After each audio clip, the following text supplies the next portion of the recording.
तिमी मरेको 11औं दिनमा कमलको फूलको क्रममा रहेका रगत पिउने हेरुका देवी देवगणहरूले तिमीलाई दर्शन दिनेछन्।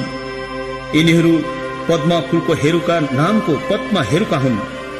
गहिरो रातो वर्णको शरीर धारण गरेको अघिकै हेरुकाहरूको मुद्रामा भएको दिव्या माता पद्म क्रोधीश्वरीले अङ्कमाल गरिरहेकी अनि उनीप्रति अघि झै रगतका प्याला लिएकी हेरुकालाई पिलाउँदै गरेको रूपमा तिमीले दर्शन पाउनेछौ।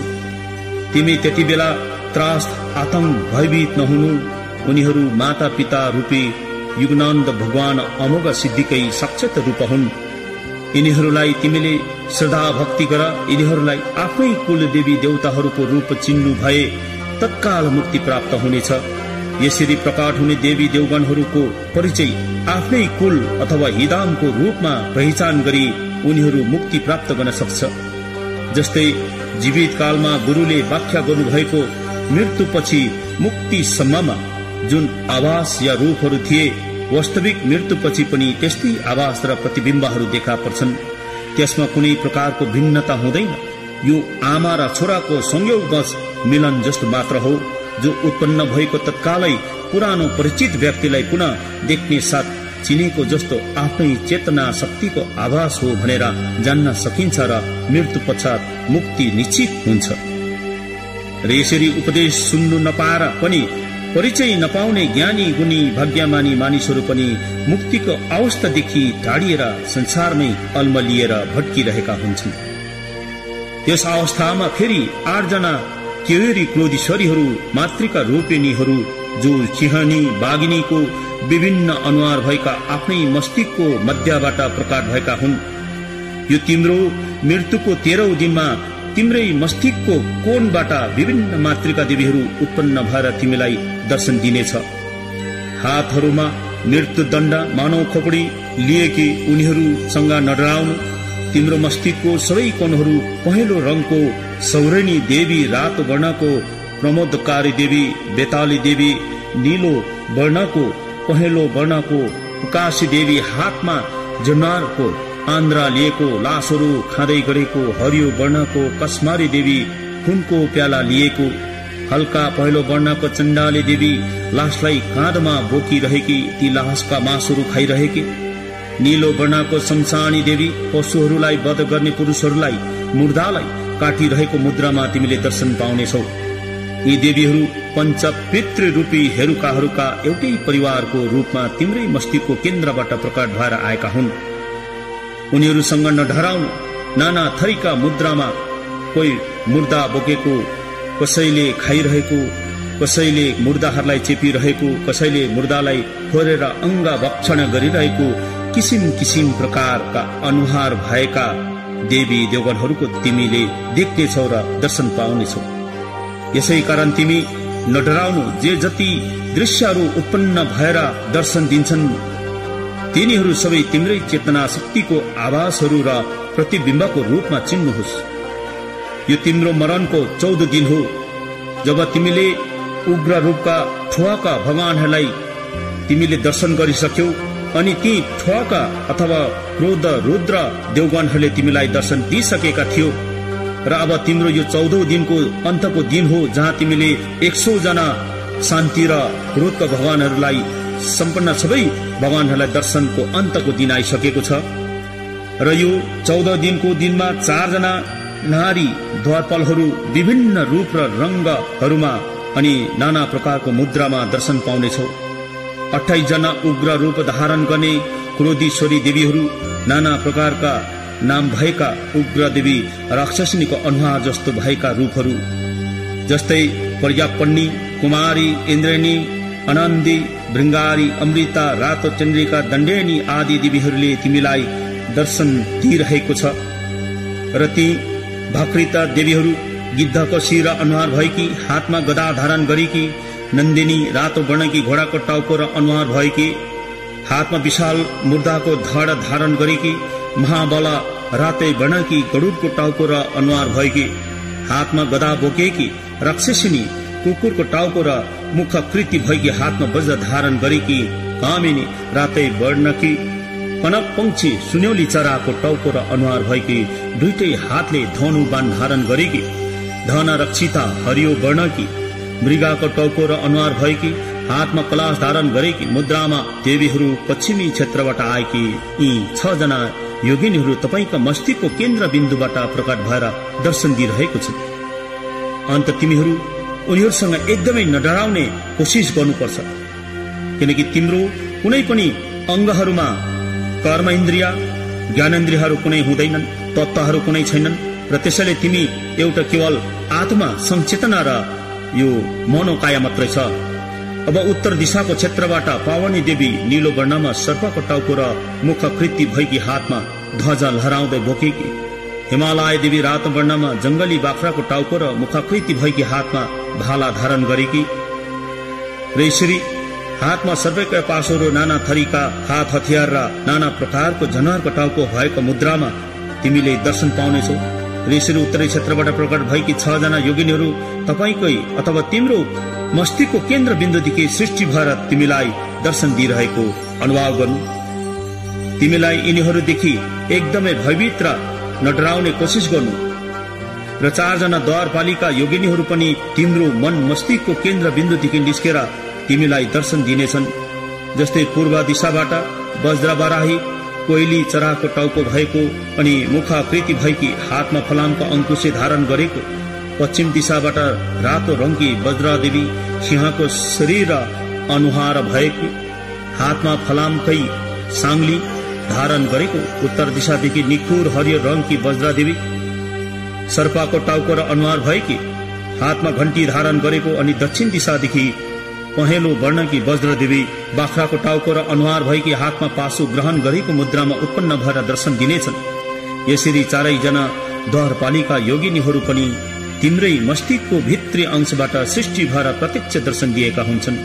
अन्त यिनीहरूसँग एकदमै नडराउने, आतंक नहुने र भयभीत नहुने तिमीले त्यस्तोहरूको मनलाई एकाग्र गर। यस प्रकारले पूर्व क्षेत्रबाट 6, दक्षिण क्षेत्रबाट 6 जना, पश्चिम दिशाबाट 6 जना अनि उत्तर दिशाको क्षेत्रबाट 6 जना अनि 4 जना द्वारपालिका योगिनीहरू समेत जम्मा 28 जना क्रोधीश्वरी देवीहरू पनि उग्र रूप धारण गर्ने हेरुका देवगण स्वयम्भू देवकायाहरूको आफ्नै शक्तिबाट उत्पन्न भएर आएका हुन्छन्।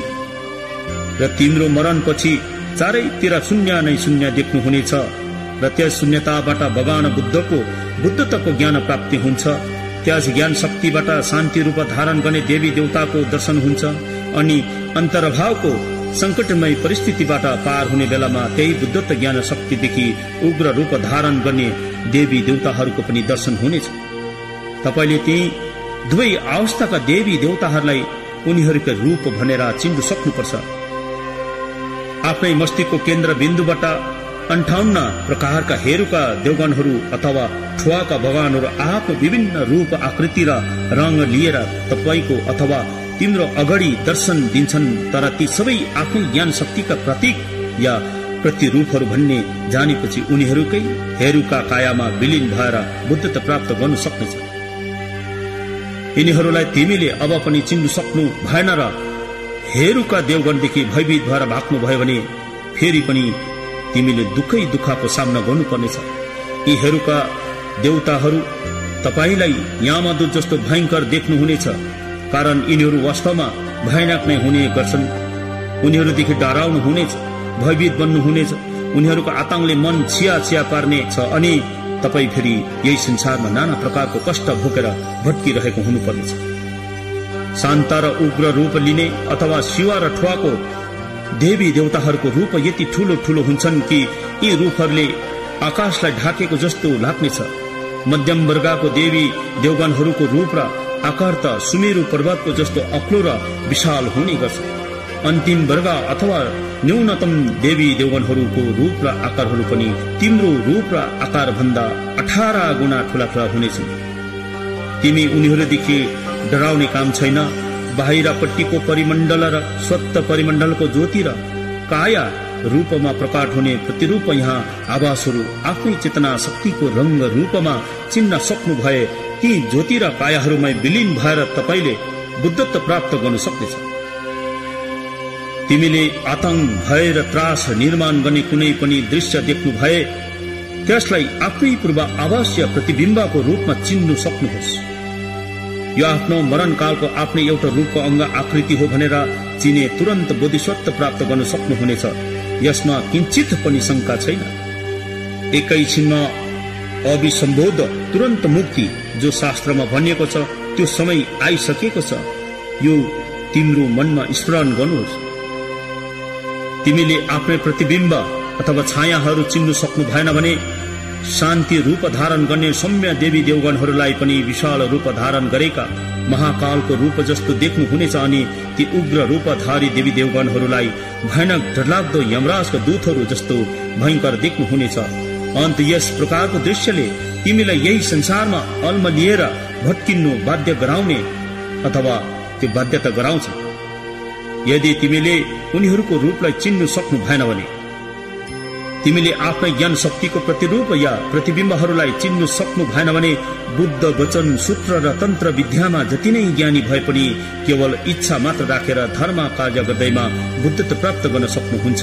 यदि तिमीले आफ्नो चेतना शक्तिको प्रतिबिम्ब या प्रतिरूपलाई राम्ररी चिन्नु सक्नुभयो भने एउटै वाक्यले तिमीलाई बुद्धत्व प्राप्त गराउनेछ। उक्त आफ्नै स्वर आभास या प्रतिबिम्बहरू चिन्ह र शब्द मृत्यु भएको उपरान्त अन्तर्भाव अथवा भार्दोको संकटपूर्ण परिस्थितिदेखि रक्षा गर्न आउने देवी देवगणहरूको स्वरूपलाई धर्मराज यामको विशालतम शरीर जस्तो जसले आकाश नै ढाकेको जस्तो देख्नुहुनेछ। मध्यम वर्गका देवी देवगणहरूको स्वरूपलाई सुमेरु पर्वतको बराबर भए परिमण्डललाई नै ढाकेको जस्तो देख्नुहुनेछ।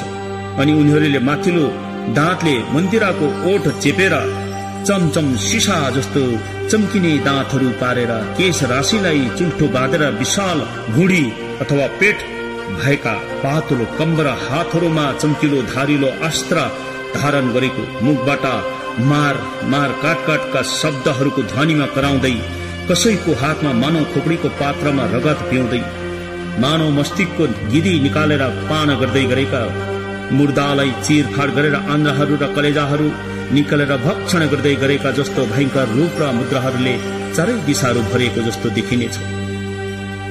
तिमीले यस प्रकारको भयंकर र अद्भुत दृश्यहरू देखेर न डराउनुस्, आतंकित नबन्नुस्, कारण तपाईको शरीर त मात्रै संसारबाट उत्पन्न भएको मनै काया हो। अन्त यो स्थूल शरीर मात्रै नष्ट हुन्छ, नाश हुन्छ, तर तिमी नष्ट हुनुहुन्न, तिमी नष्ट हुँदैन। तिमीलाई जति नै मारे काटे पनि तिमी मर्नु सक्दैन। तिमी त त्यो नश्वर शरीरको शून्य बिम्ब हुन्छ, त्यो शून्य बिम्ब हो जो कहिल्यै नष्ट हुँदैन। यसकारण उक्त सबै दृश्यहरू देखेर डराउने भयभीत हुने कुनै आवश्यकता छैन। त्यो तेजवी ज्योतिहरू यमराज र दूतहरू पनि केवल प्रतिबिम्बहरू हुन्। उनीहरूको कुनै स्थूल शरीर हुँदैन। अन्त कुनै शून्यदेखि अर्को शून्यको घात प्रतिघात हुँदैन। शून्यसँग शून्य ठोकिए शून्यकै सृष्टि हुन्छ। यसरी उक्त सबै दृश्यहरू स्वचेतना शक्तिका प्रतिबिम्बहरू हुन्, छायाहरू हुन्। त्यसपछि ती बाहिरी परिमण्डलका शान्त देवगण, उग्र क्रोधी हेरुका देवगण र विभिन्न आकृति रूपको शिर धारण गर्ने देवीगण, इन्द्रनीका रंगहरू, ज्योतिहरू, यमराजका रूप स्वरूपको कुनै सिद्ध प्रमाण छैन। यो कुरा निश्चित छ। अन्त यस निश्चितताको आधारमा तिमीले आफ्नो आतंक भय र डरहरूबाट मुक्ति पाउनुपर्छ। तब मात्र तिमीले उनीहरूको आभासमा अभिन्न रूपले विलीन भएर बुद्धत्व प्राप्त गर्नुहुनेछ। यसरी तिमीले आफ्नो प्रतिबिम्बहरूलाई चिनेपछि आफै आप तिमीले मनमा यसरी सोच्नुहुनेछ, यिनीहरू सबै मेरै कुलदेवी देवताहरू अथवा इदामहरू हुन्। उनीहरू मलाई यस अन्तर्भावको संकट र विपदहरूले भरिएको मार्गदेखि रक्षा गर्नु आउनुभएका हुन्। म उनीहरूको शरणमा जान्छु भनेर तिमीले सोच्नुपर्छ। यसरी उनीहरूप्रति उन्मुख भएर मुक्तिको आशा राख्नुपर्छ। त्रिरत्नको विधि विधानहरूको अनुसरण गर्नुहोस्। तिमीले आफ्नो कुल देवी देवताहरूलाई स्मरण गर्नुपर्छ। जुन देवता र देवीको नाउँ तिमीलाई याद आउँछ उसैको नाउँ पुकारेर यसरी प्रार्थना गर्नुपर्छ। अन्तर्भाव अथवा सिठोको अवस्थामा अल्मलिएर म भट्की रहेको छु, मेरो सहायता गर्नुहोस्, मलाई कृपा दृष्टि प्रदान गर्नुहोस्, हे कुल देवता हिदामहरू हो, यसरी पुकारेर प्रार्थना गर्नुपर्छ। आफ्नो मूल गुरुको नाउँ पुकारेर यसरी भन्नुहोस्, म अन्तर्भावको संकट र विपदमा भट्की रहेको छु, मेरो मद्दत गर्न आउनुहोस्। तपाईको असीम अनुकम्पा दया म माथि भइरहोस्, हे गुरुदेव, यसरी पुकारेर प्रार्थना गर्नुपर्छ। र पूर्ण सहयोगिताको आशा राखेर हेरुका देवगणको प्रार्थना गर्नुपर्छ, अभ्यास गर्नुपर्छ। र प्रार्थनामा के भन्नुपर्छ भने, हे भगवान, असीम कुवासना र कुकर्मको प्रभावले यस भाव सगार रूपी संसारमा म भट्किरहेको बेलामा त्रास, आतंक र भय बिनाको प्रकाशमान बाटोमा शान्त स्वरूपका देवगण र उग्र कोटी स्वभावका हेरुका देवगणले मलाई मार्गदर्शन गरी अगुवाई गर्नुहोस्। धत्तेश्वरीको देनी देवीहरूले पछिल्लो हिस्साबाट मलाई सहायता गरी अन्तर्भावको भयानक यस संकटपूर्ण मार्ग किचार पार गराउनुहोस् अनि सम्यक सम्बुद्ध परिमण्डलसम्म दया गरी मलाई पुर्याइदिनुहोस्। जब प्रियजन आफन्तहरूसँग बिछोडिएर एक्लै म भट्किरहेको बेलामा आफ्नै प्रतिबिम्ब र छायाहरू शून्यतामा उत्पन्न भई अन्योलमा पारी विपद र संकटमा परेको बेलामा भगवान बुद्धको अपार अनुकम्पाको शक्तिले यहाँ अन्तर्भाव अथवा भार्दोको संकटकालमा त्रास, आतंक र भय उत्पन्न नहोस् मेरो मनमा। र त्यो संचेतना आत्माले यसरी प्रार्थना गर्नुपर्छ, जब पद्म ज्ञानको ज्योति प्रखर उज्यालो छरेर उदय हुन्छ, यहाँ यो मेरै स्वरूप भनेर चिन्न सकूं। म त्रास र आतंक बिना नै शान्त स्वरूपका देवी देवताहरू र उग्र रूपधारी हेरुका देवी देवताहरूको काया स्वरूप प्रकट भएका बेला अभय र निडर बनू, विश्वास र आस्था प्राप्त गरेर अन्तर्भावको परिस्थितिलाई सरलतापूर्वक म बुझ्न र चिन्न सकूं। जब दुष्कर्मको प्रभावको दुःख वेदनाको सागरमा डुबेको बेला मलाई उद्धार गरून् मेरो कुल देवताहरूले। जब धर्माताको स्वयंभू ध्वनिहरूको उद्घोष हजारौं मेघ गर्जनको बराबर भएर गर्जिएको बेला त्यो डरलाग्दो गर्ज ध्वनि शब्दहरू षड अक्षरी शब्दहरूमा परिवर्तित बनोस्। त्यो षड अक्षरी शब्दहरू ओम मानी पद्मे हुँ मन्त्र बनोस्। शरण बिनाको कर्म गर्दै भ्रममा परेको बेला भगवानको महाअनुकम्पाले मेरो सुरक्षा गरोस्। कुकर्म र वासनाहरूको जालमा फँसेर दुःख र वेदना भोग्नु परेको बेलामा भगवानको अनुग्रहले मेरो चेतनामा सुख प्रभाव श्रद्धाको समाधि उदय होस्, मनमा शान्ति आओस्। हे भगवान, तपाईको अनुग्रहको शक्तिले पंच महाभूत धातुमा पृथ्वी, वायु, जल, आगो र आकाश प्रति मेरो चेतनामा शत्रुको भावना नहोस्, तर यी सबै पंच कौलिक बुद्ध चित्रको स्वरूपमा दर्शन होस्। र यसरी तीव्र आशा अभिलाषा लिएर प्रार्थना गर्नु भएको भए सबै भय र आतंक मनबाट लुप्त भएर निश्चय नै सम्भोगको कायको रूपमा बुद्धता प्राप्त गर्न सक्नेछ। यो अति नै निश्चित सम्झिनुहोस्, तर धैर्य धारण गर्नुपर्छ। उक्त प्रार्थनाहरूलाई कम्ती भन्दा कम्ती पनि हामीले 3 दिनसम्म यसलाई प्रार्थना गर्यौं भने यसबाट हामीले पाउनुपर्ने लाभहरू अनि हामीले उद्धार र मोक्ष भन्ने कुराहरूलाई अति नै सरल प्रकारले प्राप्त गर्नेछौं। र यो सिठोको जुन अघि प्रार्थनाहरू गरे अनि मेलम प्राणीधनहरू, र यो हामी जिउँदो हुँदाखेरि मात्र नभएर हामीले जिउँदो पश्चात हामी मर्छौं, मरेपछि त्यो अवस्थामा जब हामी पुग्छौं जहाँनिर हाम्रो भार्दो अन्तर्भावभित्र हाम्रो आत्मा चेतना अथवा संचेतना त्यहाँनिर प्रवेश हुन्छ, त्यो अवस्थामा हुने जुन त्यो अवस्थाहरू छ यहाँनिर सिठो अथवा अन्तर्भावभित्र यसरी वर्णन गरेका छन्। र यो सिठोलाई अथवा शान्ति रूप भएका भगवान र रुद्र क्रोध भएका भगवानहरू जम्मा 100 जना भगवानहरू यहाँ सिठोमा वर्णन गरेको छ। र यो वर्णन भगवान गुरु पद्मसम्भवले 8औं शताब्दीमा तिब्बतमा गएर यसरी प्रचलन अथवा प्रचार गर्नुभएको हो। र यो अति नै महान ग्रन्थ अनि जुन हामी मरे पश्चात हुने जुन दुःखहरू छन्, हामीले भोग्नुपर्ने आतंक, त्रास र डरहरू छन्, त्यसलाई प्रहरण गर्न सक्ने अथवा त्यो भय र त्रासहरूदेखि मुक्त हुने उपायहरू गुरु पद्मसम्भवले बताउनु भएका छन्। र यो ग्रन्थमा हामी मरेर मात्रै यो कुराहरूलाई भेट्ने भन्ने अथवा त्यहाँबाट हामी मुक्ति र मोक्ष हुने भन्ने कुराहरूलाई नलिएर हामी जिउँदैमै हामीले यो शास्त्रलाई अथवा यसको अर्थहरूलाई अथवा यसलाई पाठ गर्यौं भने हामीले जिउँदोमा नै गर्ने अभ्यास र कोसिस गर्नुपर्ने रहेछ। र हामीले यस ग्रन्थलाई जिउँदोमा हेरेनौं र यस सिठो अथवा भार्दोलाई बुझेनौं भने हामी मरेर कसै गुरुद्वारहरूबाट, विद्याधरहरू अथवा परम गुरुहरूबाट त्यो व्याख्या गरे तापनि हामीमा के भने 100 मा हामीले 25% मात्रै हामीले त्यसलाई ग्रहण गर्नुपर्ने रहेछ। र हामीले जिउँदो हुँदाखेरि नै सम्पूर्ण पाठहरू आफैले नै पाठन गरेको र आफूले नजाने तापनि अति नै शुद्ध प्रकारले पढिदिने हितैषी साथी गुरु अथवा मित्रहरू छन्, उहाँहरूबाट पनि हामीले सुन्न पायौं भने यो महाशुद्ध विमुक्तिको पाठहरू नियमित रूपले गरे हामीले त्यहाँबाट सम्पूर्ण रूपले त्यसलाई बुझेर हामी आउने जुन त्यो धार्दो अन्तर्भावमा चाहिँ हामी फसिनु नपर्ने त्यो उपायहरू यहाँनिर गुरु पद्मसम्भावले बताइदिनु भएको छ।